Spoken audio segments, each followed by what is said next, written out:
Magandang araw sa inyong lahat. Ako si Padre Rico Trinidad, ang Chairman ng Commission on Basic Ecclesial Communities ng Diocese of Malolos, Professor Instructor ng kursong Basic Ecclesial Community sa Graduate School of Theology, Immaculate Conception Major Seminary ng Diocese of Malolos. Tayo ngayon ay nasa lecture number 8, Basic Ecclesial Community, Community Organizing and Enculturation, BEC Parish Propagation and Program. Sa lecture na ito ay maunawaan natin kung paano ang gawain at pamamaraan ng Basic Ecclesial Community ay tinataguyod at pinapalaganap sa isang parokya. Pakinggan natin. So ngayon tayo ay nasa lecture number 8 ng ating Basic Ecclesial Community course. So ngayon ang ating topic ay Community Organizing and Enculturation. So part 3, ikatlong bahagi na ito ng ating lecture sa BEC sa kaugnayan ng enculturation. Titingnan natin ito paano ito nagaganap sa BEC Parish Propagation Program, kung paanong yung enculturation nagaganap sa pagtataguyod ng BEC sa parokya. So kaya mahaba ang ating lecture tungkol sa enculturation dahil ang Basic Ecclesial Community as a new evangelization ay isang paraan ng enculturation para sa pagtataguyod ng social transformation na naghahatid dun sa tinatawag nating civilization of love. So bago tayo magpatuloy sa ating mga discussion sa topic na ito, ay tingnan muna natin yung ating mga napag-aralan para lagi nating naikokonteksto yung ating mga napag-aralan. So ang ating unang lecture ay Ecclesiological Foundation ng Basic Ecclesial Community, Theological Concepts and Theory.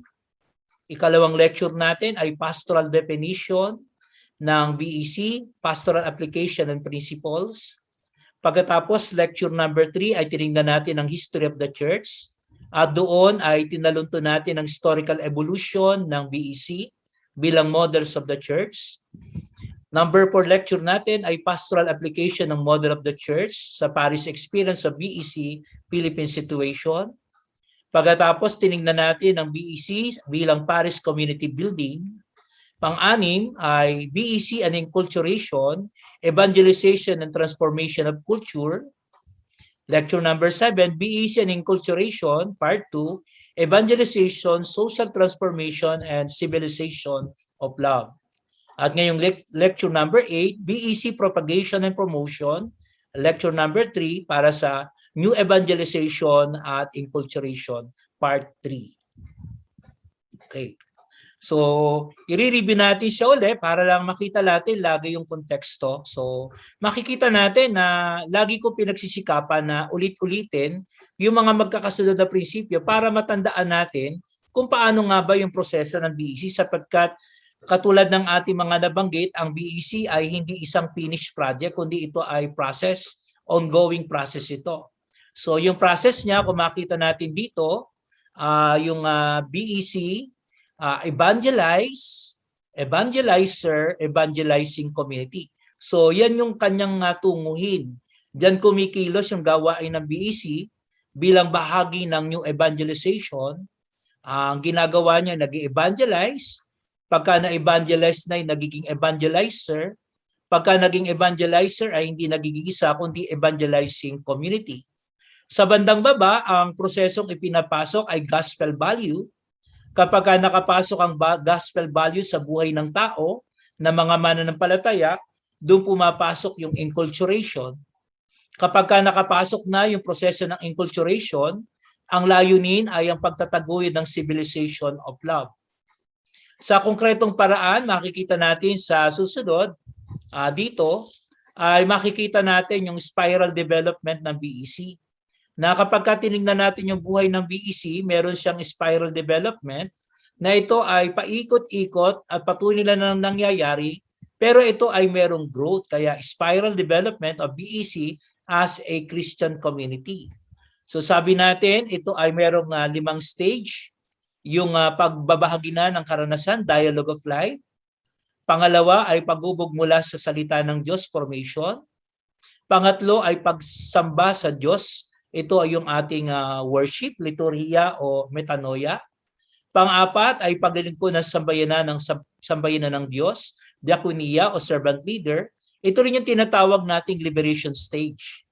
At panglima, kapag ready na, naihanda na para sa gawain ng evangelizing community, ay pumapasok na yung paghahayo at yung pagbimisyon. So ikot-ikot lamang siya. Okay? So sa paikot-ikot na ginagawang ito ng proseso ng BEC, ayan. So ikot-ikot siya. Pagkatapos, ito yung napuproduce niya. Sa kakaikot ng spiral development na yan, ang proseso ng BEC, napuproduce niya o nakikreate niya yung 7 haliging kultura ng BEC na pinaliwanag ko sa inyo. So yung 7 haliging kultura ng BEC ay metanoia, pagbabagong buhay. Pangalawa, kirigma, katekesis, salita ng Diyos. Liturhiya, pagsamba, banal na misa at mga sakramento. Pang-apat, diakonia, paglilingkod, social action. Pang-5, koinonia, nagkakaisang sambayanan. Pang-6, anawim, pagkalinga sa mga dukha. Pang-7, servant leader, lay empowerment. So, sa gawain ng BEC, ito yung 7 kultura na nabubuo at nakikita sa buhay ng mga kasapi ng BEC. At mapapansin natin, ito ring 7 kulturang ito ang magiging susi para harapin natin yung areas of enculturation.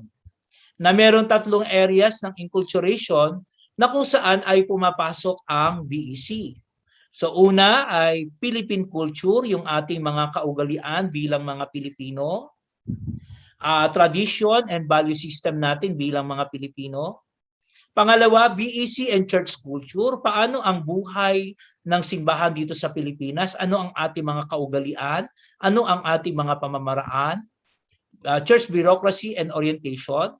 Pangatlo ay social transformation, yung sistema ng ating lipunan. So, meron siyang 3 area, Philippine culture, church culture, at yung ating society na nangangailangan ng social transformation.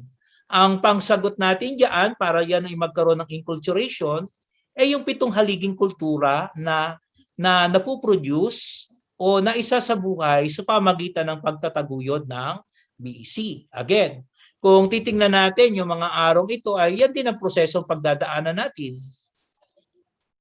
Okay? So sa patuloy na proseso ng BEC, evangelize, evangelizer, evangelizing community, pupunta sa spiral development ng BEC, pagkatapos magpuproduce ng 7 haliging kultura, pagkatapos ay pupunta sa ating kultura ng Philippine culture, church culture at ng ating social transformation. So ito yung continuous process. So tinatawag natin itong process kasi hindi naman ito finished project na natatapos na kagad. So isa siyang proseso, ongoing siya. Okay? So at ang prosesong ito na makikita natin, paikot-ikot na ito, ay proseso ng enculturation.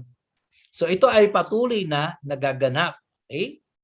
Okay. So katulad nung aking mga na-discuss sa inyo, babasahin ko na lang isa-isa para matandaan natin. Ano ang tutugunan ng BEC sa ating Philippine culture? Mga challenges na kailangan ay pagpanibaguhin, baguhin at i-purify at dalisayin ng gawain ng BEC sa pamagitan ng enculturation. Una, yung ating kamag-anak system. Close family ties or disoriented. Okay? Meron tayong kamag-anak system. Pangalawa, political patronism, corrupted political conviction. Kuminsan ang ating pagkiling sa mga politiko ay batay sa ating mga nakukuhang pakinabang pero hindi batay sa katotohanan at kabutihan.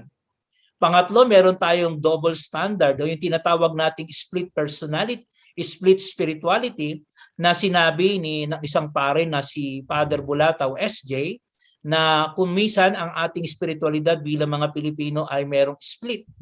Mabait sa simbahan kapag nagsisimba, paglabas ng simbahan ay iba na ang ginagawa, maaring nagnanakaw, o namumuhay sa kasamaan, o namumuhay sa hindi tamang pamumuhay.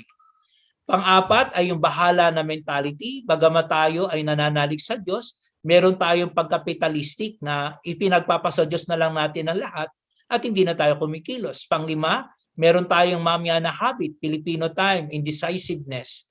Hindi tayo masyadong concerned sa time, na tayo ay mahilig na mamaya na lang, bukas na lang.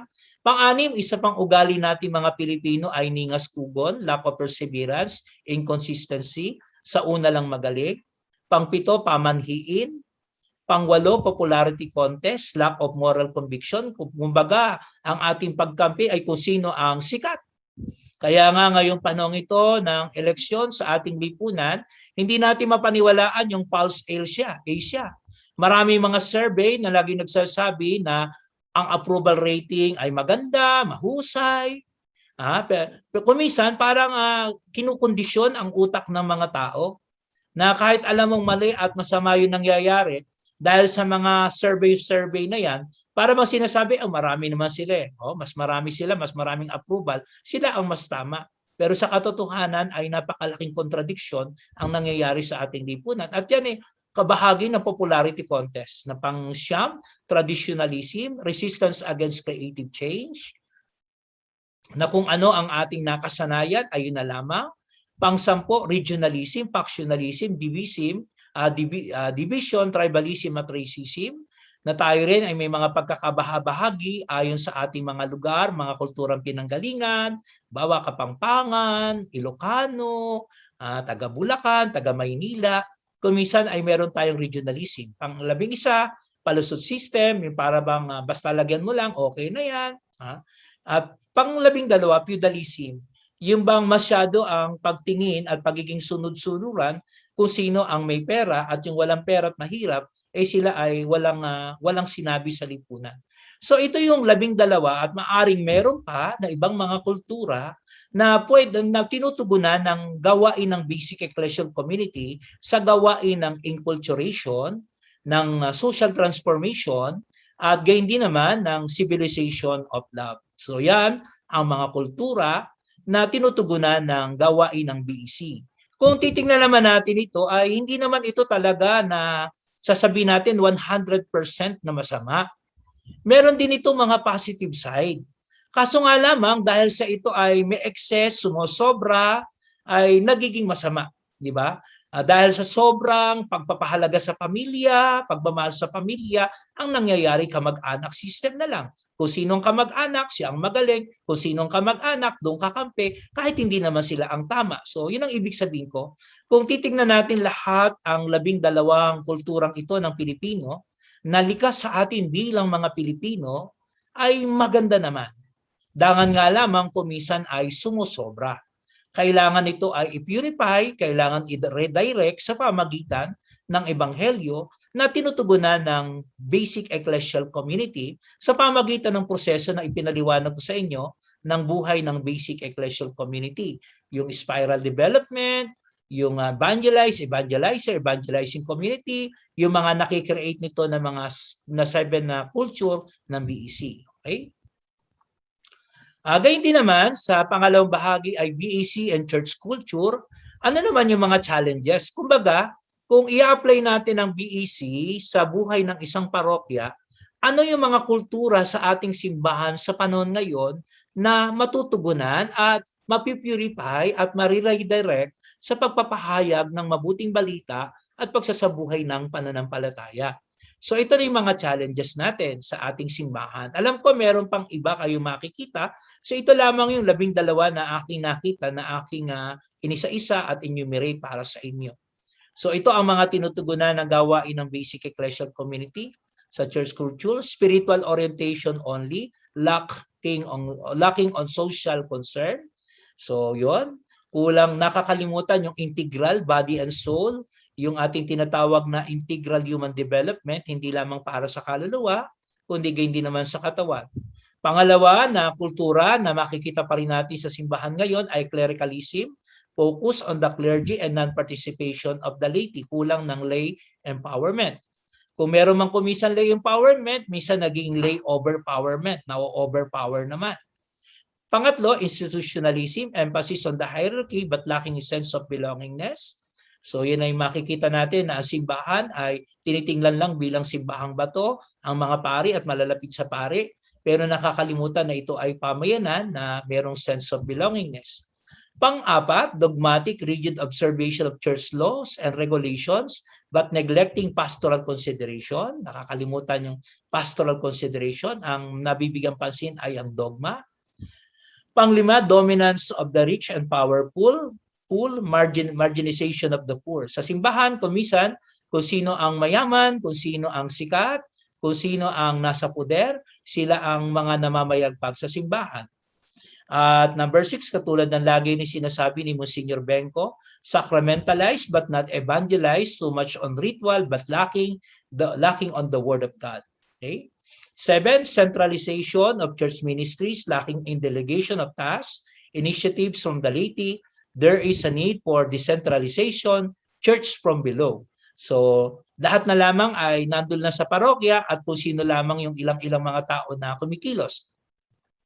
At tumisan ay napakatagal na, ay sila pa rin ang kumikilos. At ang problema roon, kapag gano'n na nangyari, ay kapag dumating yung panahon na sila ay nanghina na, nawala na, walang nakahanda na papalit sa kanila. Kasi masyado lang nakacentralize doon sa parokya, nakacentralize doon sa ilang mga tao. Focus on building church edifices, construction project, but lacking in building of people of God. So kumisan ay yung pagbubuo ng simbahang bato ang binaasikaso, nakakalimutan yung pagbubuo ng simbahang tao. Pang-sam, factionalism, competition among church workers, lacking in unity and cooperation. So yung mga samang pasimbahan ay kasabi nga natin ay kakaunti na nga lang ay nagkakabahabahagi pa, nagkakampi-kampihan. Pang-sampo, functionalism, routinary, lack of creative and innovation, very cyclic without spiral development. Para ba ang mga gawain sa simbahan ay paulit-ulit na lamang, paulit-ulit na piyesta, paulit-ulit na Pasko, paulit-ulit na mahal na araw, pero wala siyang nangyayaring parang development, parang routine na lang. Pang-11, activity or event-oriented but not result-oriented, such as calendaring of activities but missing the objective of doing them. So paulit-ulit na gawain pero parang wala namang siyang nararating na layunin, anong nagiging resulta ng mga gawain ito. 12, tendency of stagnant growth of faith, quality and faithful quantity. Most of the church worker, there's a need for organizational development. So sinasabi lamang yung mga lingkod na simbahan ay in terms of quantity, mahina na nga. In terms of quality ay kulang pa sa pagbubog. Okay. So yan na yung 12 bagay na aking nakita na tinutugunan ng basic ecclesial community sa isang parokya kapag tayo nagtataguyod ng BEC. At pangatlo ay BEC and social transformation. So ito naman, nakapokus naman ito sa lipunan. Yung kanina, yung 1, ay sa ating kaugalian, kultura, pamumuhay sa araw-araw. Yung number 2 ay yung buhay ng simbahan, yung sistema ng ating simbahan dito sa Pilipinas. Pang number 3, ito na yon. Yung sistema na nasa ating lipunan, ano ba ang kailangan sa ating lipunan? Una ay moral imperative, do good and avoid evils. So moral formation, so kailangan ng moral formation ng mga tao, mga mananampalataya. Na sabi nga ang simbahan ang konsensya ng bayan, so meron siyang tungkulin na i-form ang konsensya ng mga tao. So pangalawa, new evangelization, gospel, total human development, social justice and social sin. Ng simbahan ay tumutugon sa mga kalalagayang panlipunan na nagpapalugmok sa mga tao. At kaya ito'y tumutugon sa social scene. Halimbawa, yung corruption, yung issue ng extrajudicial killing, yung pagkawasak ng ating ecology. So meron siyang social scene na tinutugunan. Number 3, ecclesiological team, Church of the Poor. So ito ay pagkiling sa mga dukha. Number 4, educating people about social issues and concern, church social teaching. So kailangan din ituro at ipalaganap ang social teachings of the church. 5, conscientization, forming conscience of the people. Church guidance and teachings, forming social conscience. So hindi lang pala ang pinoform ay yung individual conscience ng mga mananampalataya. So sa gawain din ng BEC ay nagpo-form ka ng social conscience. Okay? 6, critical collaboration with government, promoting good governance and working toward social justice, ecology, and peace. So, hindi naman sinasarado yung pinto ng simbahan sa pakikiisa sa gawain ng ating gobyerno, ng ating pamahalaan. Dangan nga lamang mahalaga yung ating critical collaboration. 7, prophetic mission of the church, being the conscience of the society that involves faith and moral. So yung prophetic mission ng simbahan ay kailangan pa niya na magawa at ito ay naisasagawa rin sa pamagitan ng basic ecclesial community. Number 8 ay empowerment of the poor, people of God, developmental, livelihood, health, education, and liberational. Ito ay sa social justice. So empowerment of the poor. Number 9, voters' education, choosing the right leaders, promoting clean and honest election. So as a major component of social transformation, sabi ko nga, itong darating na eleksyon o tuwing darating ang eleksyon, ay napakahalaga yung formation ng mga tao sapagkat mismo yung pagpili ng leader, lalo na ng Pangulo ng ating bansa, ay malaki ang maitutulong sa pagpapanibago ng ating lipunan na makapili ng karapat-dapat na kandidato. Kaya nga dapat ay inaaralan ang mga tao, pinagpapaliwanagan yung mga tao kasi ang dami kasi mga fake news ngayon, na mga hindi tamang mga balita na kuminsan kapag hindi nag-iisip yung mga tao ay madali silang natatangay, madali sila na naloloko. Akala nila yan ang pinakatama, akala nila yan ang pinakamabuti at kuminsan ay nagsasarado na ang isipan. Minsan ngayon may nagsabi, bas, ako boboto ko magnanakaw. Kahit sabihin nyo magnanakaw, boboto ko pa rin. Kasi siya ang gusto ko. Kasi may nagagawa. Magnanakaw na nga. Kaya nga sabi nga, maibanggit ko lang sabi nga sa atin ay tayo ay takot sa magnanakaw. Yan karanasan natin. Takot tayo sa magnanakaw. Kaya nga kapag tayo aalis ng bahay, sinasarado natin yung pinto natin. Kapag tayo may sasakyan, pag gago natin pinapark yung ating sasakyan, nilalak natin. Kapag tayo nagpupunta sa mga mataong lugar, halimbawa ay Quiapo o Divisoria, iniingatan natin yung pera natin, yung wallet natin, takot tayo sa magnanakaw. Pero kuminsan, ang nakalulungkot, takot tayo sa magnanakaw, pero kapag ka-eleksyon, alam ng magnanakaw, ibinoboto pa. So kaya napakahalaga yung paghubog sa mga tao. Sapagkat sa kanilang pagpili sa mga mamumuno sa ating bansa, napakalaking bagay sa ikabubuti, ikagaganda, o ikasisira at ikababagsak ng ating bansa. Kaya yung voters education, yan ay naghaganap din sa BEC. Kasi pinag-uusapan yan sa mga pangkat ng mga BEC, nagkakaroon ng pagsusuri. Pang number 10 ay promoting the gospel value, not as a social worker, but a witness of Christ. So pinapakilala rin na kapag simbahan ay tumutugon sa mga panangailangan panlipunan, hindi tayo social worker, kundi ito ay pagiging witness, pagpapatotoo sa aral ng Panginoon. Number 11, socio-cultural concern of the socio-political concern of the church, guarding against to be used by political ideology and party, na tayo ay hindi magamit ng mga politiko at mga ideolohiya. At number 12, promoting non-violence and openness for dialogue, not only speaking or timid church, but listening and acting church. So, yan yung mga sinasabi natin na 12 na nakita kong kultura na mga pamamaraan at pamumuhay sa ating lipunan na tinutugunan ng simbahan at natutugunan ng simbahan sa pamagitan ng basic ecclesial community. So, yon. Okay. So, ngayon, sa naipaliwanag ko sa inyong bagay na ito ay lalalim pa tayo. Tingnan natin ang detalye. Paano nga ba naisasagawa ang enculturation? Paano nga ba nangyayari ang enculturation sa pamagitan ng BEC? Sapagkat kung tutuusin, sabi ko nga sa inyo, ang BEC ay new way of evangelization. At ang evangelization ay tungo sa enculturation. Ang enculturation ay naghahatid ng social transformation, transformation of culture, katulad na binanggit ko sa inyo, yung tatlo, sa ating Philippine culture, church culture, sa ating lipunan. Paano ito natatransform ng enculturation at naisasagawa natin yung sabihin natin civilization of love. Ano nga ba ang proseso ng enculturation? The process of enculturation and basic ecclesial community as a means and end of new evangelization. Foundation of enculturation. Okay? So ito ay hango natin sa making a local church ni Bishop Francisco Claver noong 2009 sa kanyang aklat na Making of a Local Church. The process of inculturation and basic ecclesial community as a means and end of new evangelization. Okay? So dito tingnan ninyo binabanggit ko ulit yung BEC ay a means, pamamaraan, kasangkapan, and end, layunin, tunguhin ng new evangelization. Nagaganap sa inculturation. Ano ang mga basic foundations o principles na dapat natin tandaan sa inculturation na ginagawa ng basic ecclesial community? Una, culture belongs to a people. It is their way of life, a crucial part of their life. It is of their making a tradition handed down from generation to another, each generating adding to or subtracting from it according to how they adapt to changing life situation. Faith is a gift that can be accepted or rejected. Okay.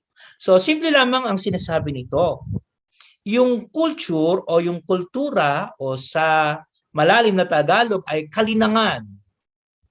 Ang kalinangan, ang kultura ay pamamaraan ng buhay, bahagi ng buhay, pananaw sa buhay, ay nasa tao. It belongs to a people. Ibig sabihin, bawat pangkat ng mga tao sa isang lugar, sa isang pamayanan, ay meron siyang tanging kultura. Halimbawa, sa buong bansang Pilipinas, meron tayong isang tanging kultura bilang Pilipino.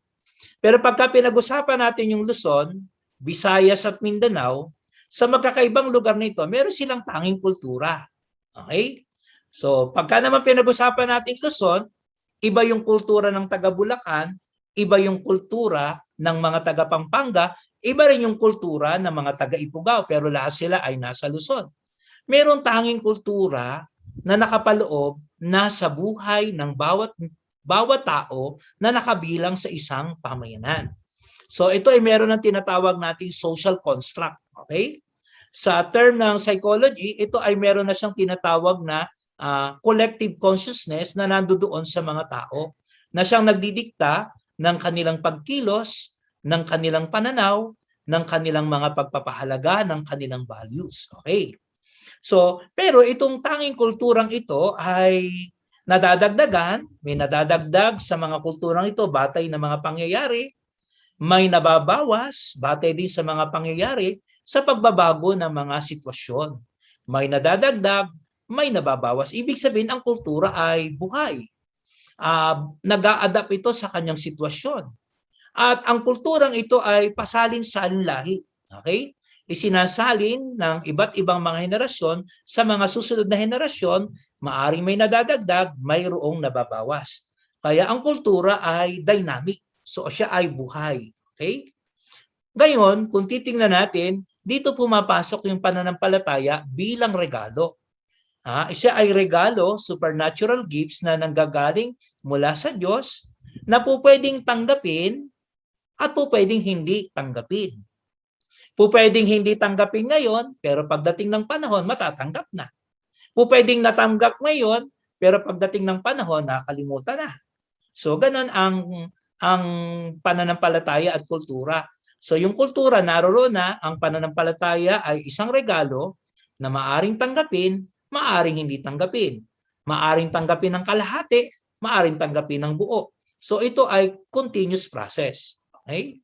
So, yun ang unang foundation ng inculturation. So, habang pinapaliwanag ko ito, ipapasok natin sa ating isip yung konsepto at buhay ng basic ecclesial community katulad ng mga ipinaliwanag ko sa inyo sa mga nauna nating lecture. Okay? Pangalawa na ating i-consider ay foundation of inculturation. Ang number 2, the prime actors in inculturation are the people and the spirit. The only thing the evangelizer can do is to help preparation, the process of inculturation about and promote it, encourage it, and not stand in the way of its flowering. So, kapag pinag-usapan natin ang inculturation, ang pangunahing main actors ay yung tao at yung espiritu ng Diyos na kumikilos. Okay? So, yung tao at yung espiritu ng Diyos na kumikilos. Na ibig sabihin, yung pagdating ng espiritu, ng pananampalataya, yung aral ng mabuting balita, di ipapahayag mo yan, ibibigay mo sa mga tao yan.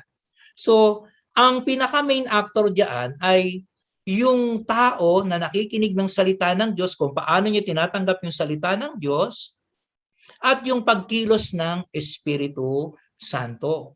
'Di ba pagka tiningnan natin yung sa mga element ng communication, 'di ba sa communication ay meron tayong receiver, yung tatanggap ng mensahe, meron tayong sender, yung nagpadala ng mensahe, yung message na pinadala.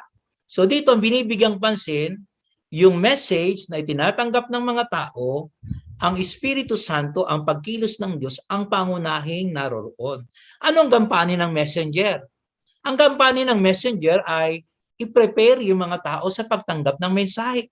Sabi ko nga sa inyo, yung pagpapalaganap ng mabuting balita, katulad ng parang pagtatanim. Pinaluluwag mo muna yung lupa, binubungkal mo muna yung lupa, saka mo ilalagay yung bahagi, yung mensahe ng mabuting balita para matanggap. So, yun ang magagawa ng evangelizer, yung pinaka-messenger. At yung proseso ng evangelization, ano lang gagawin niya? Promote it, ma-promote, patuloy na ipalaganap, encourage it, na lagi silang inspire, na ito ay gawin nila.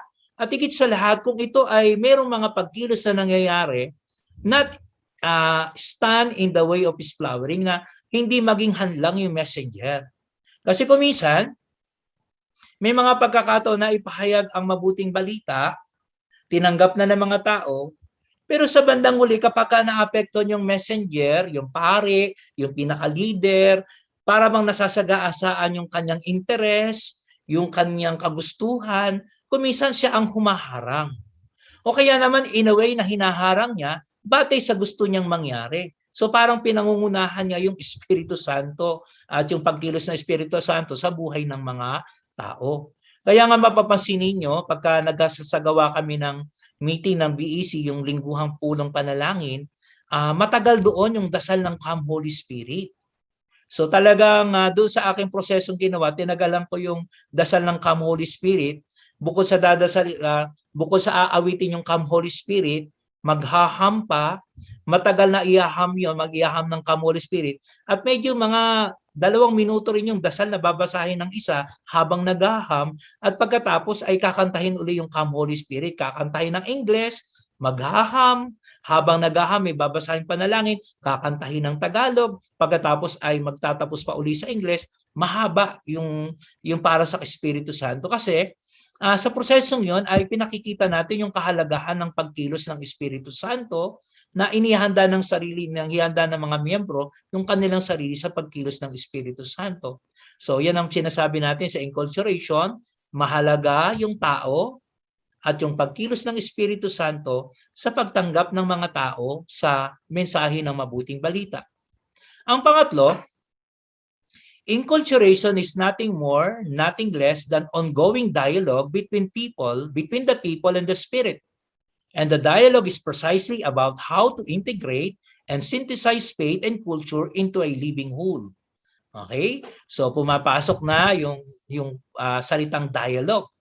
Pero itong dialogue ng enculturation, bago pa yung interreligious dialogue, ecumenical dialogue, ang enculturation ay dialogue between the people and the Spirit, na sa pagitan ng tao na nakinig ng salita ng Diyos, ng mensahe ng mabuting balita, ay naroon ang pagkilos ng Espiritu Santo na ito ay nagkakaroon ng dialogue. Ano yung dialogue na yon? Pwede natin sabihin na ang dialogue nito ay discernment of the Spirit. Nagdi-discern yung mga tao kung paano yung mensahe ng mabuting balita ay kumikilos sa kanilang buhay at kung paano nila ito ini-integrate, sinisynthesize sa kanilang pamumuhay. Kaya nga, dialogue is precisely about how to integrate, synthesize faith and culture into a living whole. Kaya paano nangyayari yung dialogue na yan? Particularly, yan ay nangyayari sa pamagitan ng lingguhang pulong panalangin.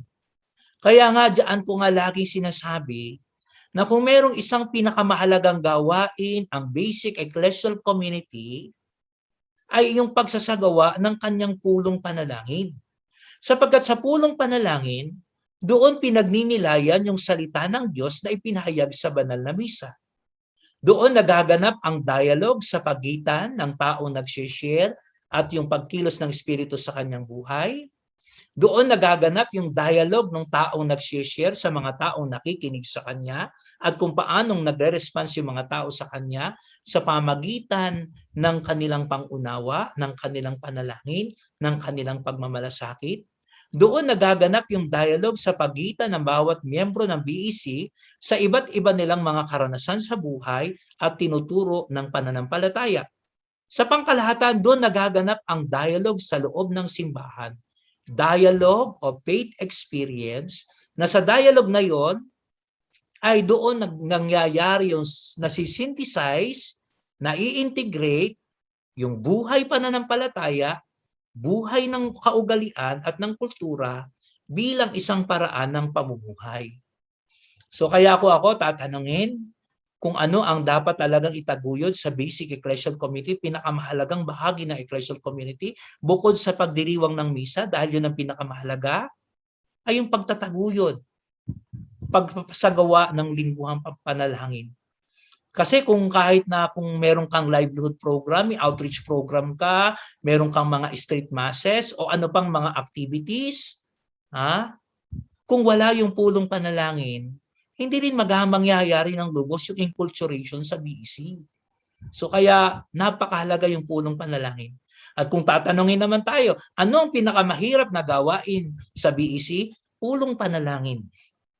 Sapagkat nandiyan yung mag-aanyaya ka ng mga tao, nandiyan na maglalagay ka ng mga tao para bantayan, alalayan yung pagpulong panalangin nila.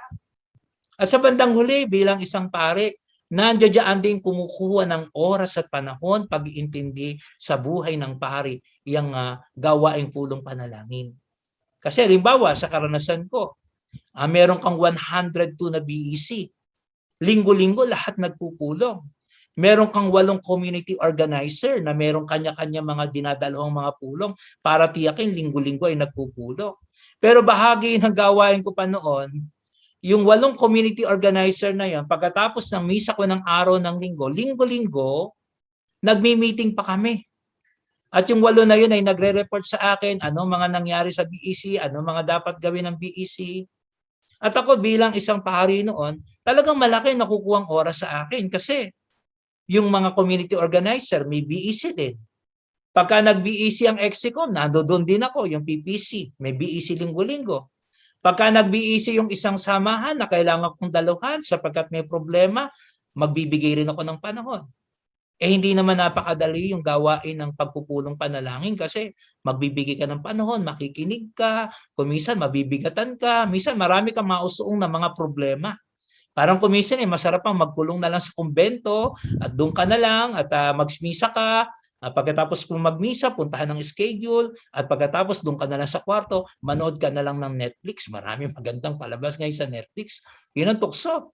Lalo na ngayon, meron kang magandang alibay at dahilan. Ako, dahil pandemic, kailangan ng social distancing, kailangan na mag-ingat, ang mga tao ay takot na lumabas. Di wag muna tayo mag-BEC. Kaya maraming mga namamatay na BEC.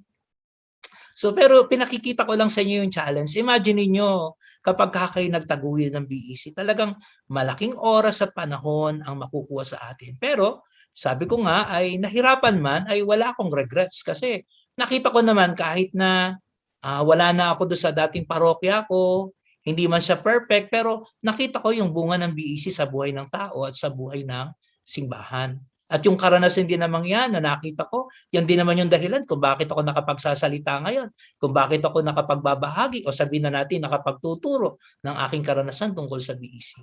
So, yung dialogue na yan ay napakahalaga. So, dialogue between the people and the spirit na nangyayari sa pagtatunguyod ng pulong panalangin. Ang pang-apat, ang foundation of enculturation na makita natin, culture at its most basic consists of values that guide people in their life. Faith, too, is its deepest essence the values of the reign of God. Okay? The process is the putting together of the two sets of values to form spirituality of Christian living. Okay. So, simple lang din naman doon sa number 4 na sinasabi rito na foundation, makita natin ang kultura, kaugalian, kalinangan ng mga tao ay binubuo ng mga values, mga pagpapahalaga sa buhay, mga pananaw sa buhay na siyang nagiging gabay, nagiging pamantayan sa pagpapasya at pagkilos ng mga tao. So yun ang kaugalian. Samantala, yung faith, yung pananampalataya, sa kalaliman nito, ito naman yung values, yung pagpapahalaga, aral, pananaw na itinuturo ng mabuting balita na ipinahayag ng Panginoon. Kumbaga, ang enculturation, sila ay pagsasamahin mo yung values at yung faith para makabuo ng isang spirituality, ng isang pamamaraan ng pamumuhay bilang isang Kristiyano. Ito ay nakaangkop sa lugar, sa kultura, sa kalalagayan ng tao. Bakit ko nasabi? Kasi yung kultura sa Pilipinas, iba sa kultura sa Africa. Bagayon yung kultura sa Pilipinas, yung kultura sa Luzon, iba sa kultura sa Mindanao at iba sa kultura sa Visayas. Yung kultura sa Luzon, iba ang kultura ng mga taga Bulacan sa kultura ng mga taga Pampanga sa kultura ng mga taga Ifugao. Pero gayunpaman, magkakaiba ang kanilang kultura, yung pananampalataya sa Diyos, hindi nagkakaiba-iba. Okay? Yung itinuturo na aral ni Kristo, yung content, pareho pa rin. Okay? Kaya nagkakaroon siya ng kaisahan eh. Bakit?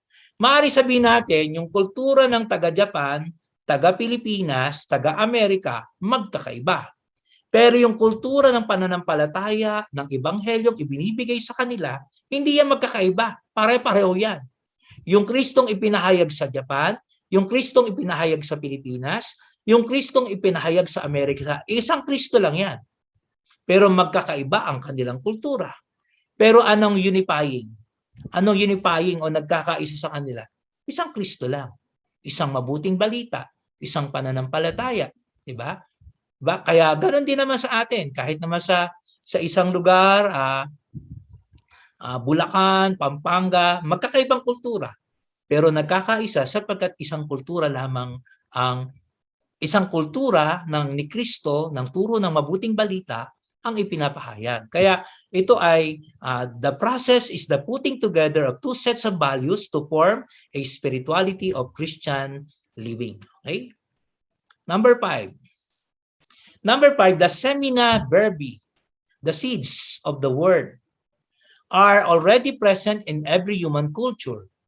It is part of the inculturative task to first to discover those seeds, the basic value of kindness, love, justice, mercy, family, and so forth, needed to be perfected according to the spirit of the gospel values.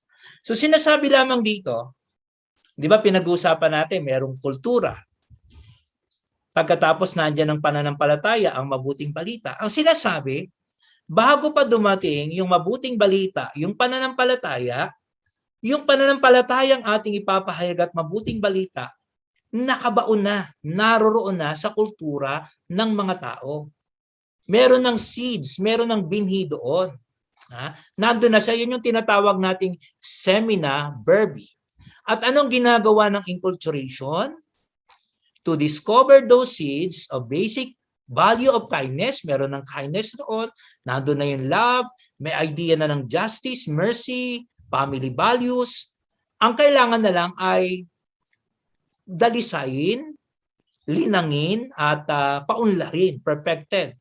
Na ang gagamitin natin ay ang gospel values. Para bang sinabi, bago pa yung dumating yung kultura ng pananampalatayang Kristiyano-Katoliko, sa kultura ng mga Pilipino, may Diyos na sila, may konsepto na sila ng Diyos. Nandun eh. Sa kanilang kultura ng konsepto ng Diyos, bago pa dumating ang Kristiyanong pananampalatayang Kristiyano-Katoliko, meron na silang tinatawag na bathala. May tinatawag na silang mga anito, mga spirits. Hando na yon, yung seeds. Ang kailangan na lamang kapag pumasok ang enculturation, ito ay lilinangin, ito ay dadalisayin according to the spirit of gospel values.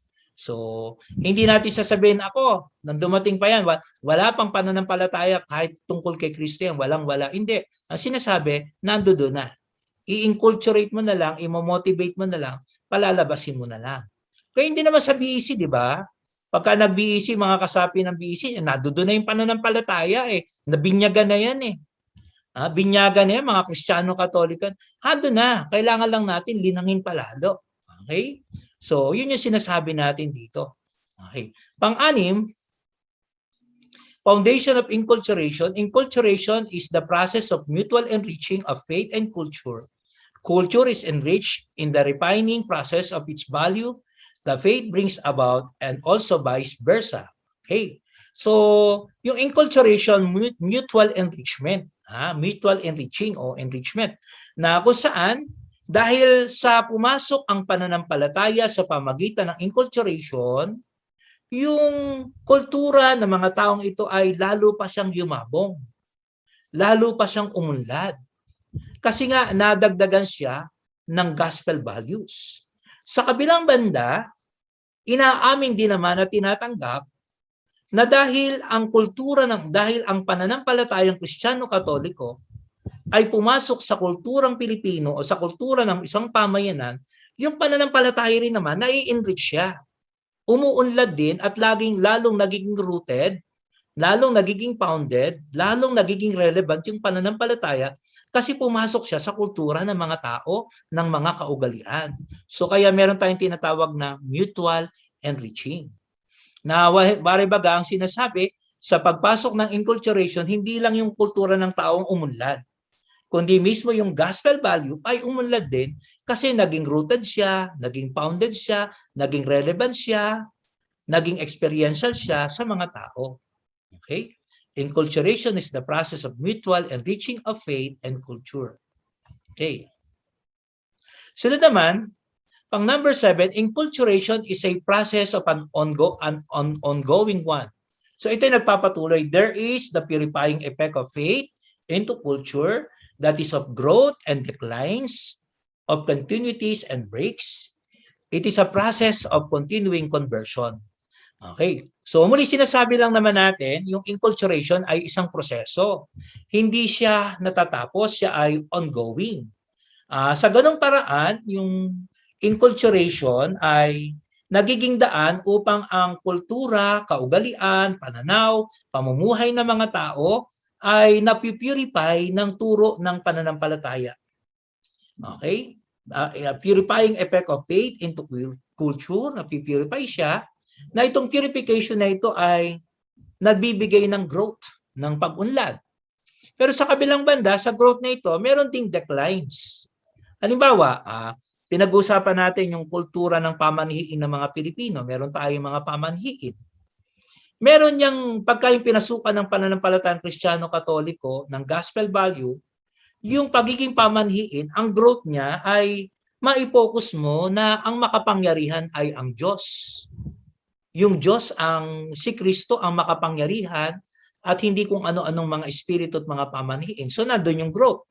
Ano naman yung declines? Abay, tanggalin mo yung mga takot mo sa pusa, tanggalin mo yung mga kaugalian na naglalagay ng sisiw sa ibabaw ng kabaong, tanggalin mo yung mga kaugalian na hindi paglilinis ng bahay kapag kami nakaburol, tanggalin mo yung kaugalian ng paglalagay ng pera sa kamay ng patay habang ito'y nakaburol. So meron siyang growth, meron siyang decline. Meron kang idinadagdag, meron kang tinatanggal. Pero yan ay continuous process. Na ito ay hindi naman ito hasty, hindi ito mabilisan, kundi ito ay proseso. So ganoon din, kapag in-imagine natin yung 7 foundation na ito ng inculturation, i-imagine natin to doon sa binanggit natin paano nagaganap ang BEC sa inculturation ng kaugalian ng mga tao, sa buhay ng simbahan, at gayon din naman sa buhay ng ating lipunan. So yan yung foundation niya. Ayon kay Bishop Francisco Claver. Okay. So para lalo pang lumalim ang ating pagkakaunawa sa inculturation,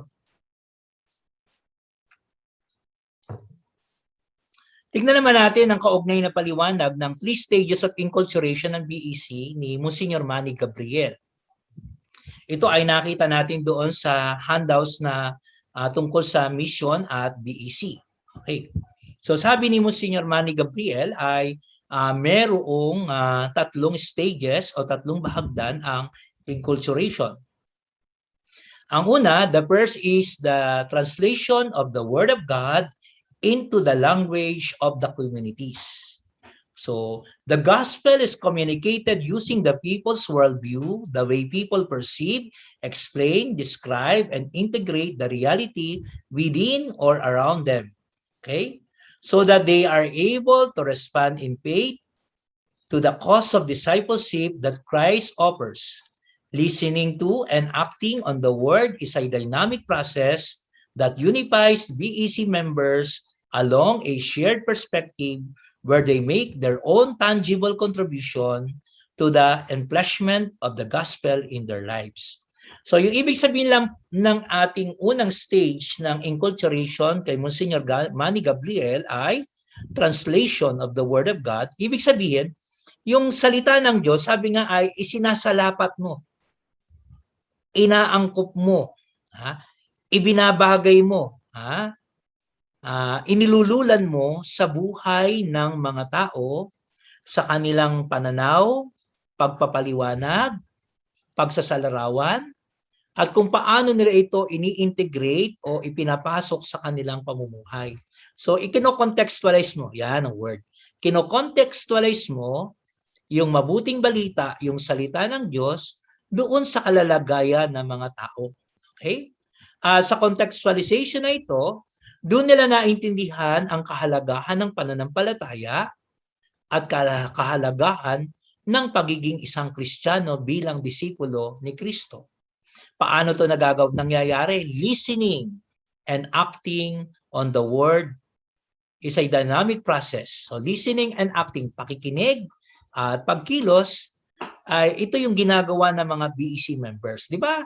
Saan nangyayari yan ng talagang konkreto? Again, saan nangyayari ng konkreto na ang mga tao ay tinuturuan ay contextualize ang salita ng Diyos, pinakikinggan at sinasabuhay at inuunawa. Di ba sa pulong panalangin ng mga BEC? Sa lingguhan nilang pagpupulong ng pagbabahagi na ng salita ng Diyos, doon sila nakikinig, nagninilay, nagbabahagi, nagbabalangkas kung paano nila isasabuhay ang salita ng Diyos. Kaya napakalaking bagay yung BEC meeting, napakalaking bagay yung Bible sharing na ginagawa ng mga BEC kasi diyan talaga pumapasok yung information. Diyan talaga nagaganap ng translation of the Word of God. Katulad ng binanggit ni Monsignor Manny Gabriel. At katulad din ng sinasabi doon sa Foundation of Enculturation ni Bishop Francisco Claver. Okay?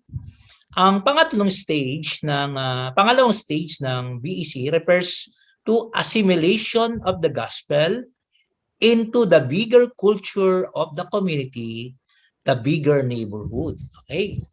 So para bagang sinasabi ni Monsignor Manny Gabriel na yung translation ay pangunahin sa individual na karanasan sa pangkat ng mga BEC. So ito na. The regular prayer meetings, so tingnan nyo to yung salitang regular. Regular. Okay, hindi occasional, hindi optional, hindi seasonal.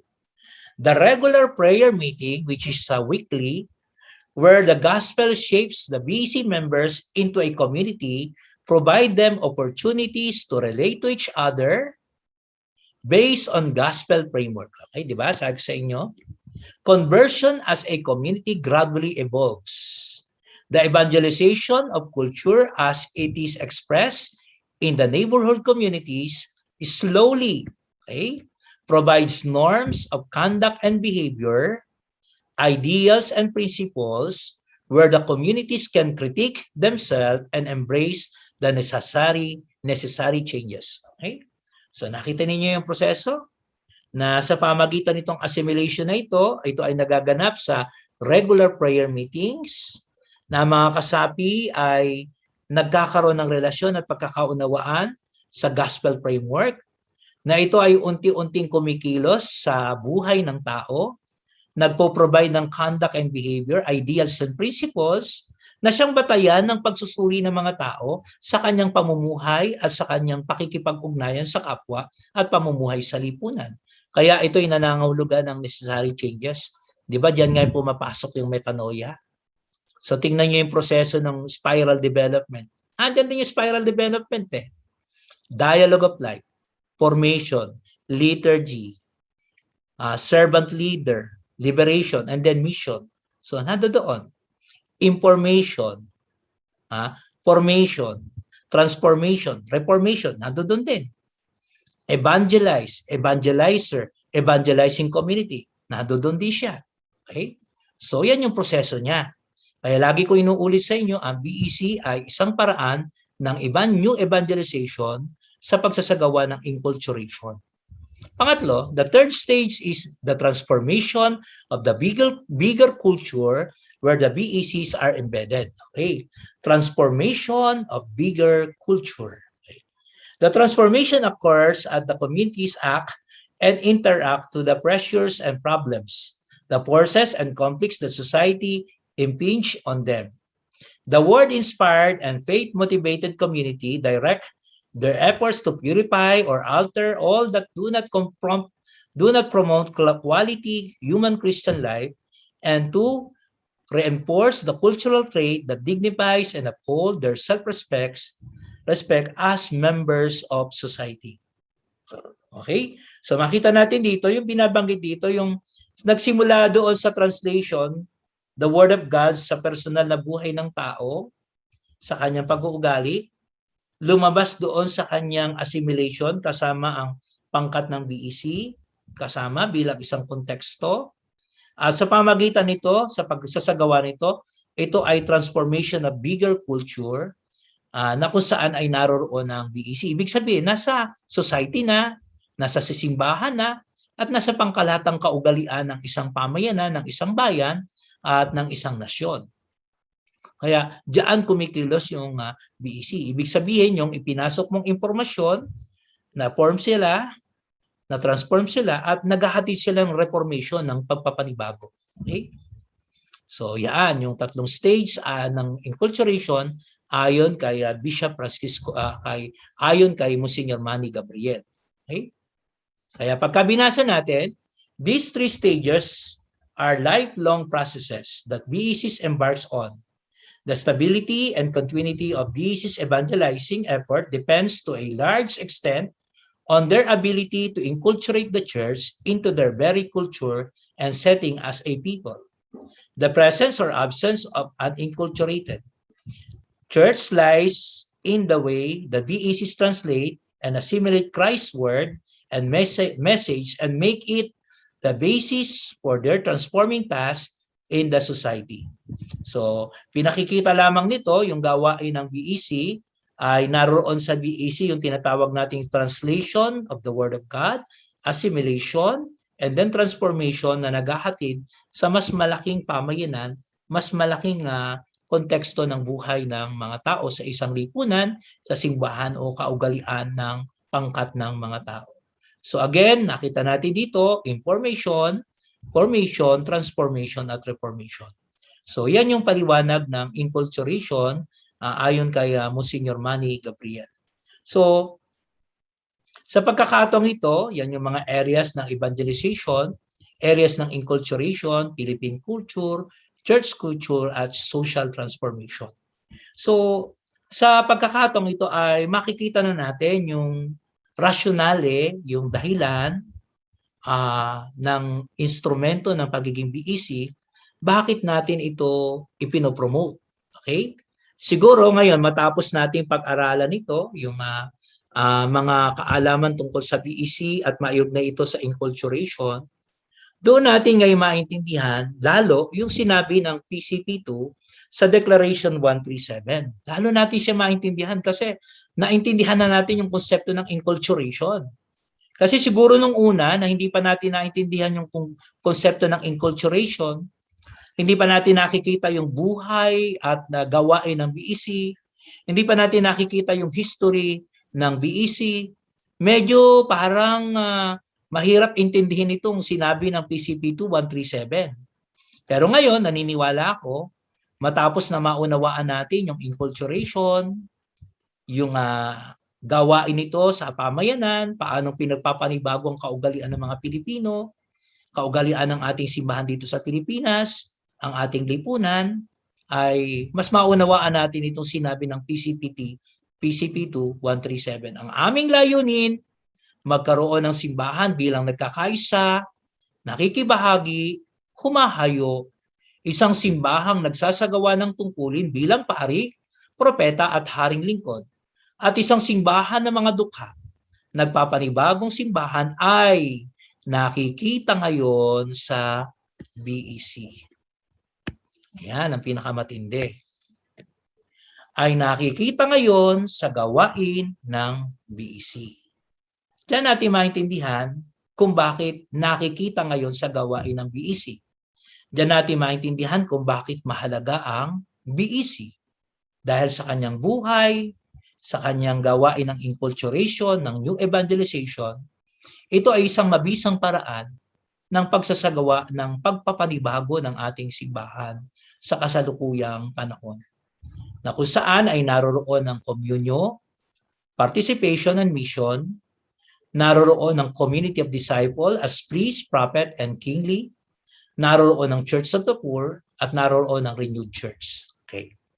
So sa pagkakataong ito ay tingnan natin ngayon, matapos kong ipaliwanag sa 8 nakaraang lecture kung ano ang BEC, on the ground, unawain natin paano ba iniintindi, inuunawa ang basic ecclesial community sa iba't ibang mga parokya, iba't ibang diocese. Sa mga nakikinig ngayon, ano ba pagkakaintindi ninyo sa BEC?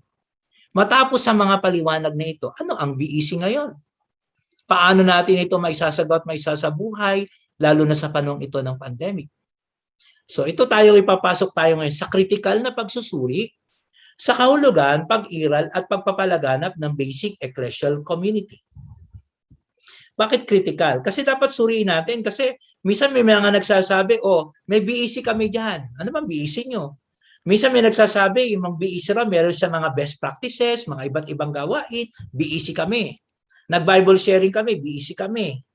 Kami nag-straight mass, BEC na kami. So, critical. Kasi kung hindi tama yung ating pagkakaunawa sa BEC, paano natin ma-achieve yung enculturation? Dahil ako'y naniniwala, batay sa ating pag-aaral at paliwanag, kapag hindi natin naintindihan yung tunay na konsepto at kahulugan ng BEC, hindi rin magiging epektibo ang new evangelization sa BEC.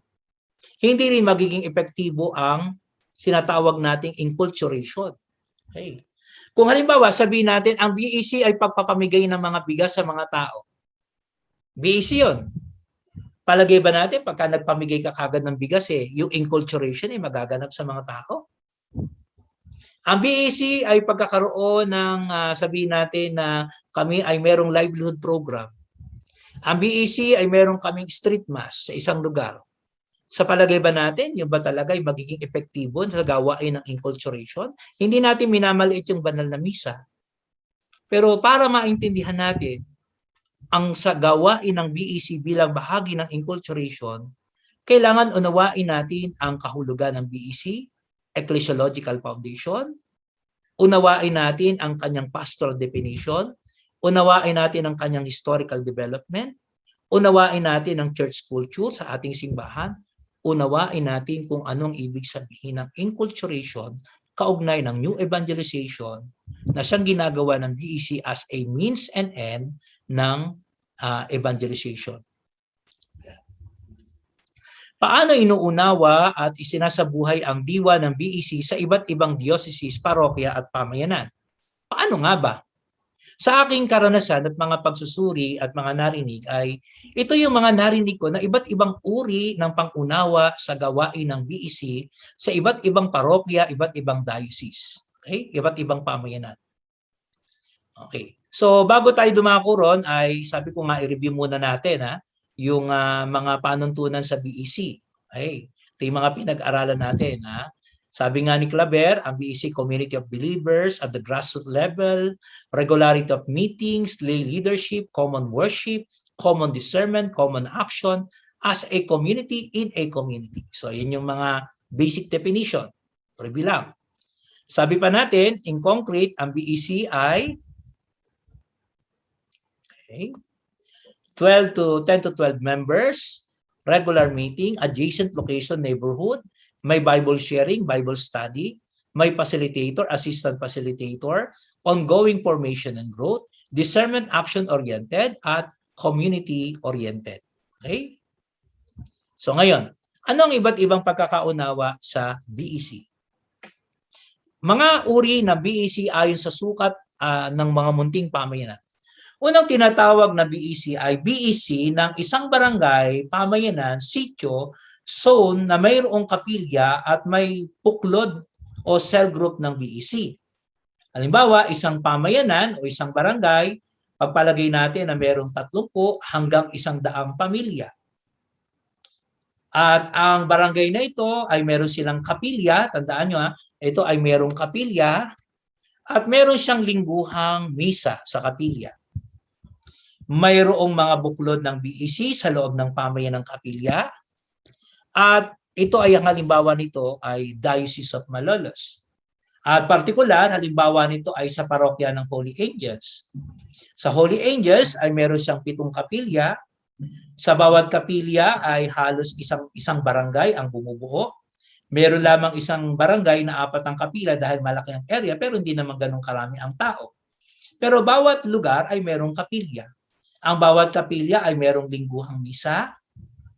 At bagamat merong lingguhang misa na ginagawa na pang-araw ng linggo, ay may mga pangkat na mga buklod ng BEC na mga cell group na nagsasagawa ng kanilang lingguhang pulong panalangin. So meron silang mga buklod ng mga BEC. Okay? So yan, Diocese of Malolos. Okay, so yan ang unang uri. Yan ay tinatawag din nilang BEC ha.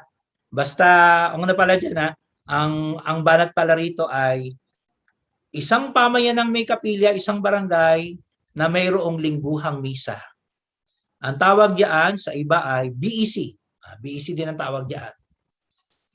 Okay.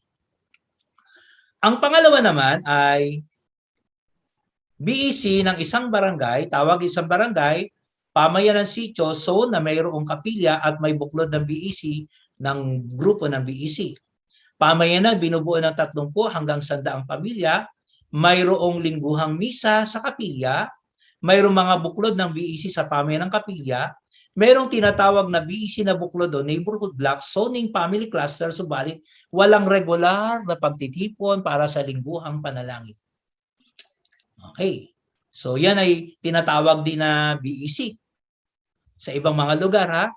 Kasi kaya ang dami mga tao. Ito, ang pagkakaiba lang nito, sa number 1, yung sa number 1, may lingguhang misa, may mga buklod ng BEC, may mga grupo-grupo pangkat, pero doon, linggo-linggo, yung mga cell group niya, meron silang lingguhang pulong panalangin. Sa number 2, ang pagkakaiba, may lingguhang misa, may tinatawag na mga buklod o mga zone, pero walang regular na pagtitipon ng lingguhang panalangin. Ibig sabihin, binuklod lang sila ng mga lugar nila, mga zona nila, pero wala talagang pulong panalangin na nagaganap. Yan ay sample din sa Diocese of Malolos. Halimbawa, ito. Pag-usapan natin ay, ito ay report ng 2017, Bikarya ng 2017 report to, Bikarya ng Santiago Apostol, dito sa Diocese of Malolos, na kung saan ang Bikarya Santiago Apostol ay binubuo ng mga parokya sa bayan ng Plaridel, Giginto, Pulilan. So nandiyan ang St. Michael Archangel sa Dampol, Plaridel, ang San Marcos sa Kalumpit, sa Kamapala Kalumpit, St. John sa Kalumpit sa bayan, San Isidro Labrador sa Pulilan, St. James sa Plaridel, Nuestra del Rosario sa Giginto, sa Pulong Gubat, Giginto, Santa Rita di Casia, Santa Rita di Ginto. Again din naman sa San Ildefonso sa Gibayan ng Giginto. Our Lady of Miraculous Medal sa Peñabatan sa Pulilan. Holy Family Parish, ito ay sa Tabang Giginto. Holy Angels Parish, so dati QP pa siya, Quasay Parish, sa San Jose Plaridel, at Santo Niño, Quasay Parish. Okay, so ganyan pa itsura niya dati. Ngayon, kapag tinignan mo yung profile niya tungkol sa BEC, ayan. So meron siyang bilang ng mga buklod. So makita nyo, noong 2017, sa St. James ay merong 42, St. Michael 13, sa Holy Angels ay 89 na noong 2017. Sa San Isidro Labrador ay 52, sa Miraculous Medal ay 4, St. Mark ay 20, St. John the Baptist ay 42, Santo Niño 12, San Ildefonso de Toledo 9, Santa Rita 36, Parokya ng Banal na Mag-anak 16, Nuestra Señor de la Rosario Parish ay 12. So total na buklod niya ay 287. Ngayon, matitiyak ko, dito sa Holy Angels, itong 89 na ito, yan ay pangkat ng mga buklod na linggo-linggo nagpupulong. Kumisan kasi, ang nangyayari, hindi naman natin nila lahat, nangyayari, maaring nagbibigay ng bilang ng mga buklod, may mga buklod nga, pero ang problema, may cluster ka, may zoning ka, pero wala naman nangyayaring pulong panalangin. Pero may misa aping araw ng Sabado. Yun ba ay tatawagin di ba natin BEC batay sa ating pinag-aralan? So yan ang mga tanong. Kasi kung sasabihin mong yan ay yung halimbawa, meron ngang kapilya, may lingguhang pulong. Meron ngang kapilya, may mga pangkat ng BEC at wala namang lingguhang pulong. Nagaganap nga kaya ang diwa ng BEC sa gawain ng enculturation kung walang lingguhang pagpupulong? Na sa bandang uli, wala namang mangyayari sa BEC. O baka dahil hindi na isasagawa yung tamang kahulugan ng pagsasagawa ng BEC. Kasi marami pang mga bikarya na maglalagay diyan na minsan sasabihin ay 92 ang kanilang buklod. Sa kanilang lugar, meron silang 92 na buklod. Pero tanungin mo, yan ba yung nagpupulong linggo-linggo? Kung yan ay nagpupulong linggo-linggo, paano sinusubaybayan? Ano ginagawa nila? Kasi kung minsan siguro nabuklod sila, nagawa sila ng cell group, pero hindi naman naitaguyod ang kanilang linggo-linggo ang pagpulong. Sabi nga ng isang pare, pagsasalarawan sa BEC, ay ang BEC, kapag yung miyembro ng BEC sa isang buklod ay 12 at nagpupulong linggo-linggo, ay buhay yan. Pagka yan ay nagpupulong linggo-linggo at anim na lang ang dumadalo mula sa 12, minsan ay 5, medyo matumatamblay-tamblay na yan. Kapag kaya na hindi na linggo-linggo nagpupulong, 2 beses na lang sa isang buwan nagpupulong, medyo delikado na yan. Pagka yan ay 1 beses na nagpupulong, naghihingalo na yan sa isang buwan. Pagka na hindi na nagpupulong, patay na yan. Halos wala nang buhay yung BEC. Kasi ang buhay ng BEC nasa pulong panalangin. Pero maganda sa BEC, parang katulad ni Kristo, namatay at muling nabubuhay kapag ka nagpulong uli. Kapag ka nabuo uli yung grupo. So ongoing din siya, mamamatay, mabubuhay, lulubog, lilitaw. Napakahirap i-handle ng BEC kasi tao hinahawakan mo dyan. Kung ikaw ay nagbibigay lang ng ostya, kahit ano gawin sa ostya, katawan ni Kristo yun, isubo mo ng maayos, katawan ni Kristo yun. Pero yung BEC, kapag ka napabayaan mo, hindi mo na subaybayan, mawawala. So yun. So again, ang pinupunto ko lang dito, critical na pagsusuri sa BEC. Kasi lahat ng babanggitin ko sa inyo, ayon sa itinuturo ngayon at pinapahayag ngayon sa simbahan natin, sa mga assemblies na napakinggan natin, lahat yan tatawagin nilang BEC. Pero kung titingnan natin yung paliwanag ng BEC, lahat ba ito na tinatawag nilang BEC nakakatugon sa gawain ng BEC? Nagaganap ba talaga yung BEC sa lugar na ito? Okay, so yan. Pangatlong uri ng BEC ayon sa sukat ng munting pamayanan ay pangatlo, BEC ng isang barangay ng pamayanan, sitio, so na mayroong kapilya na walang buklod ng BEC. Ito pa, isa. Ito ay walang buklod. Pamayanan na mayroong 30 hanggang 100 pamilya, mayroong lingguhang misa sa kapilya. Ang tawag sa pamayanang Kristiyano na sakop parokya BEC munting pamayanang Kristiyano ay katumbas ng Sub-Parish Pastoral Council.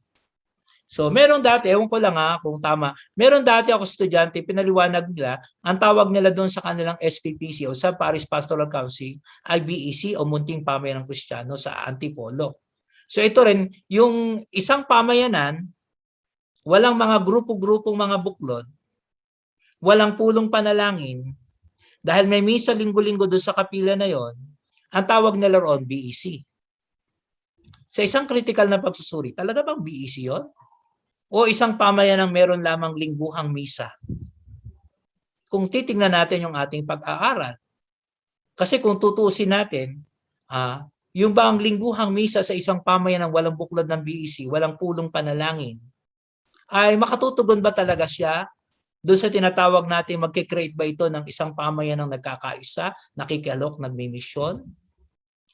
Pamayanan ng mga alagad ni Kristo, pare, haring lingkod? Ito ba ay Church of the Poor? O ito ay isang lingguhang misa para matupad ang Sunday obligation ng isang Kristiyano Katoliko? O isang lingguhang misa para maibigay yung pangangailangang espiritual ng mga tao? Again, hindi ko minamaliit yung mga misa. Ang sinasabi ko lang, unawain natin sa critical na pag-unawa, ano ba talaga ang BEC? Okay, yan ang isang pangunawa. Yung una na klase ng BEC, may kapila sa isang barangay, may buklod na mga BEC, may lingguhang pulong panalangin. BEC yon. Yung pangalawa, may kapila sa isang barangay, may mga buklod na zoning, pero walang pulong panalangin linggo-linggo. Ito naman, isang pamayanan, may kapilya, may lingguhang misa, walang zoning, walang pulong panalangin. Pero kung minsan tinatawag din nilang BEC. Uri ng BEC, pang-apat, isang sitio o street na walang kapilya at may buklod o cell group ng BEC. Meron namang kumisan mga lugar, halimbawa sa Caloocan, walang kapilya pero maraming tao sa isang zone, nagkakaroon sila ng street mass tuwing araw, linggo-linggo sa isang basketball court o sa isang multipurpose hall, at meron doong 30 hanggang 100 pamilya, merong lingguhang misa ng street mass sa isang multipurpose hall, merong mga buklod o kawan ng BEC na merong pamayanan o tinatawag nilang mission station. Kung merong taga-Diocese of Caloocan dyan, merong tinatawag na mission station si Bishop Ambo David. Maaring mayroong lingguhang pulong panalangin at o wala na ganitong pagtitipon, subalit mayroong regular Sunday Mass. So ito naman, iba naman ang klase nito. Walang kapilya, isang pamayanan, merong lingguhang misang street mass, pwede meron silang grupo na mga cell group na merong pagpupulong linggo-linggo, o meron namang grupo ng mga cell group pero walang pagpupulong linggo-linggo, o meron namang street mass lang na linggo-linggo, walang grupo ng mga BEC, wala ring pagpupulong linggo-linggo. Yan ay tinatawag din naman nating BEC. Kung titingnan ba natin sa pamantayan ng BEC na ating pinag-aralan, hindi natin minamalit ang street mass. Yan ba ay nakatutugon sa basic ecclesial community na ating pinag-aralan? Talaga bang yan ay nakapagsasagawa ng tinatawag nating enculturation batay sa kanyang gawain? Maaari. Pero yung tawagin mo yung BEC, baka hindi maabot yung gustong mangyari kasi sa ganyang sistema, hindi talaga magaganap yung enculturation ng mga tao. Kasi misa lang pagkatapos ng misa tapos na, di ba? So hindi ko minamalit yung gawain ng misa, hindi natin minamalit yung street mass, pero ang hamon diyan ay kailangan talaga yung pag-oorganisa ng mga tao, pagmumulat sa mga tao para talaga masabi natin yung BEC. 5. Ang isa pang uri ng BEC ay isang sitio o street na walang kapilya at walang buklod o cell group ng BEC. Okay? Pero isang sitio na walang kapilya, walang buklod ng BEC. Pamayanan din siya, meron siyang lingguhang misa, o kaya naman ay merong Bible service with communion, maaring may lay minister, sa seminarista o brother na nagpupunta na nagsasagawa ng Bible service with communion. Ito ay tinatawag din nilang BEC dahil sa street mass. Halimbawa sa Visayas at Mindanao. May mga ganyang mga lugar na sitio lang siya sa isang malayong barangay o pook, may grupo ng mga Kristiyano, may mga pamilya doon, may pupunta roon na lay minister, may pupunta roon brother, magkakaroon ng Bible sharing, magkakaroon Bible service with communion, pagkatapos ang tawag nila roon ay BEC. Again, wala siyang mga pangkat na mga buklod na mga BEC cell group na nagpupulong linggo-linggo. Pero sa Mindanao, BEC din ang tawag nila dyan. Sa katunayan, sa Mindanao at sa Visayas, yung sa Paris Pastoral Council na merong misa tuwing araw ng linggo, at wala namang mga buklod ng BEC at wala namang pulong panalangin, ay tinatawag din nilang BEC. Okay? Okay. So sa ganitong pag-aaral, sana hindi kayo nalito. No?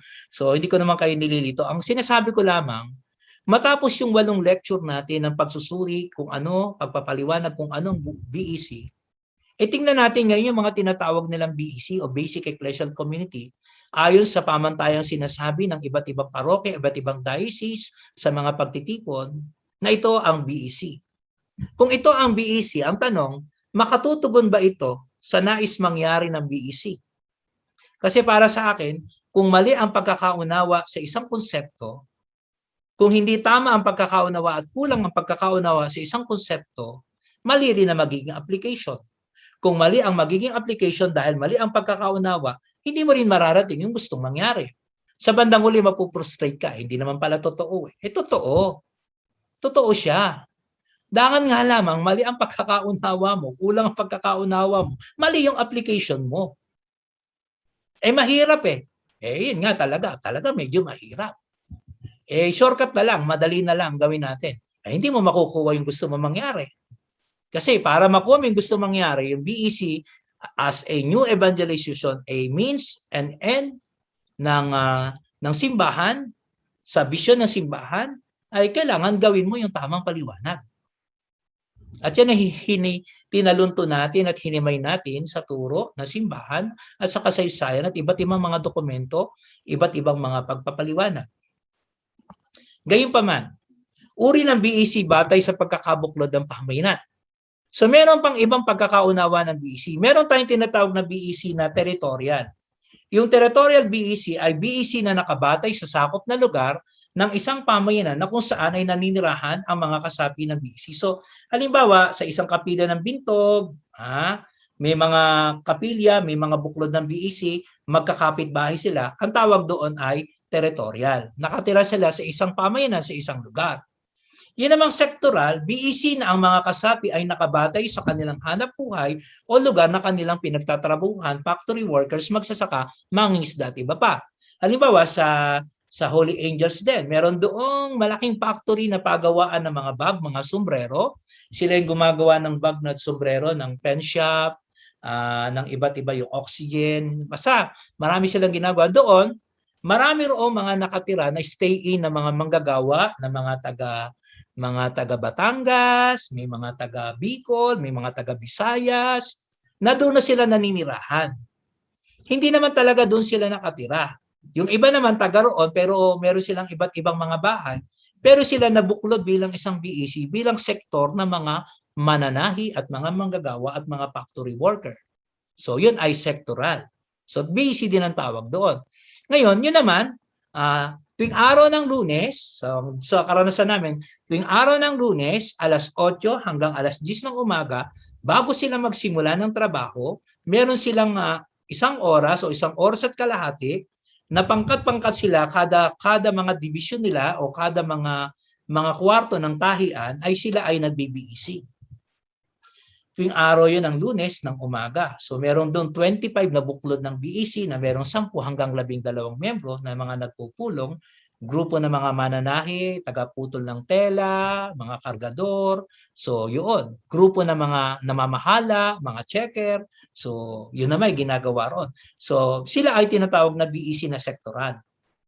Ang pangatlo ay BEC institutional, BEC na ang mga kasapi ay nasa isang institusyon katulad ng paaralan o seminaryo o campus ministry.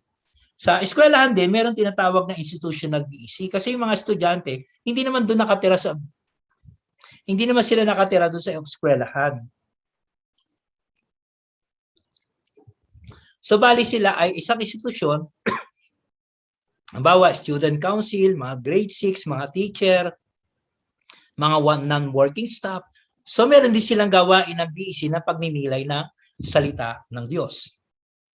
So yan ang mga uri ng BEC, territorial, sectoral, institutional. So huling bagay, nais ko lamang magbigay ng mga katanungan ukol sa pag-iral at pagtawag ng BEC sa isang pamayanan. Itong unang tanong. Ang BEC ba ay nasa pagkakaroon lamang ng regular na pagdiriwang ng banal na misa ng isang barangay, pamayanan, kapilya, sitio at street mass? Basta ba ang isang barangay, kapilya, sitio, street mass ay isang street ay merong misa ay BEC na? Pangalawa, ang BEC ba ay nasa usapin lamang ng tawag sa mga pamayanang bumubuo ng parokya? Maaring ang tawag ay Parish Pastoral Council sa Malolos, munting pamayanan sa Antipolo, gagmay Kristohanong Katimbang sa Visaya at Mindanao, pero silang lahat ay tinatawag na BEC. Ang BEC ba ay nasa tawag lamang o sa term? Okay, nasa tawag lang ba yon? Pangatlo, ang BEC ba ay makikita ang mga buklod ng BEC na nasa loob ng isang pamayanang kapilya ay nagsasagawa ng kanilang pulong panalangin? Ang BEC ba ay naroroon sa pagsasagawa ng lingguhang pulong panalangin ng mga buklod? Yung ba talaga ang tunay na masasabi nating batayan ng BEC na merong nagsasagawa ng pulong panalangin, hindi lang ng banal na misa? Ang BEC ba ay nasa pagkakaroon ng gawaing paglilingkod, pakikisangkot sa mga usaping palipunan, pagkakaroon ng mga outreach program, livelihood program at mga socio-political activities, kahit na wala na yung lingguhang panalangin, kahit na wala na yung misa? Yun ba yung BEC? Panglima, ang BEC ba ay nakabatay sa kung anong konteksto ng pamayanan ayon sa kanilang pangunawa at pananaw at kung tawagin ay best practices? Sa amin ang BEC, ganito ang BEC. Kanya-kanya bang kanya-kanya bang pagkakaunawa yan? Sa amin ganito, sa inyo ganyan. Yan ba'y best practices? Sa amin ang BEC, basta may street mass, BEC na. Sa amin ang BEC, basta nagpamigay ng bigas, BEC na. Sa amin ang BEC ay pagtatayo ng mga bahay ng mahirap, BEC na. Ano kaya ang BEC? Saan nga ba nakikita ang pagiging BEC? Okay, again. So muli, itong mga tanong kong ito ay pagninilay natin sa critical na pagkakaunawa ng BEC. Kaya lamang natin tinatanong ang mga bagay na ito. Kasi naniniwala ako sa mga nakaraang lecture natin ay napaluntun na natin, nadaanan na natin ang iba't ibang mahalagang paliwanag tungkol sa kaanyuan, pag-iral, gawain at misyon ng BEC. Kaya siguro ito yung pagkakataon na suriin natin. Kasi kung minsan, maaaring sasabihin ng isa, kami may BEC, pero actually hindi naman pala BEC yung kanyang ginagawa. Sasabihin nila, ay kami walang BEC, pero actually BEC pala yung ginagawa nila. So saan natin masusukat ang BEC? Saan? Sa mga pag-aaral natin ito, nasaan talaga ang diwa at buhay ng BEC? Sa aking karanasan, sasabihin ko sa inyo, ang diwa at buhay ng BEC, bukod sa kahalagahan ng pagdiriwang ng banal na misa, ay nasa lingguhang pagsasama-sama, pagpupulong, pagninilay, pagbabahagi na ng salita ng Diyos at ng buhay ng mga kasapi ng BEC sa isang pamayanan, sa isang sitio. Sapagkat ako'y naniniwala, kahit sabihin mong BEC yan, pero kapag wala na yung pulong panalangin, yung sama-samang pagtitipon ng mga tao, linggo-linggo, pagbubuklod, kahit sabihin mong BEC yan, 100% hindi makatutugon sa tinatawag nating enculturation, transformation of society, at civilization of love. Kung makatugon man, kapos, kulang, at nakapangihina ang tugon. Sana yung sa ating discussion ngayon ay mas lalo natin naintindihan ang basic ecclesial community, kung paano natin ito uunawain, isasagawa, ipapalaganap at isasabuhay. So muli ay maraming salamat sa inyong pakikinig sa ating lecture number 8 na ito. Thank you po.